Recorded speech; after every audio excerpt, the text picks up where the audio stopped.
Bạn nhỏ, bạn muốn gặp ai nhất? Cánh cửa này có thể giúp bạn. Tôi muốn gặp con chó hoang mà tôi nhận nuôi. Nó bị bệnh và chết rồi, nhưng tôi nhớ anh ấy lắm. Chủ nhân đừng lo lắng cho tôi đã lên trời rồi. Cuộc sống trên trời rất tốt. Cảm ơn bạn đã chăm sóc trong thời gian này. Tôi sẽ quay lại để trả ơn. Tạm biệt chủ nhân nhỏ. Mao Mao, chờ một chút. Mao Mao đã xong rồi. Thời gian đã hết đến người tiếp theo.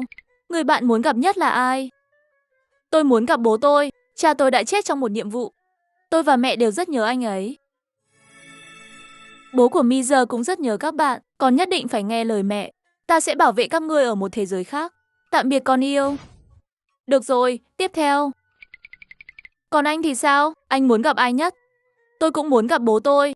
Cha tôi bị tố cáo buôn bán trẻ em. Đồn cảnh sát đã xử bắn. Con trai cha tội quá nặng. Xứng đáng.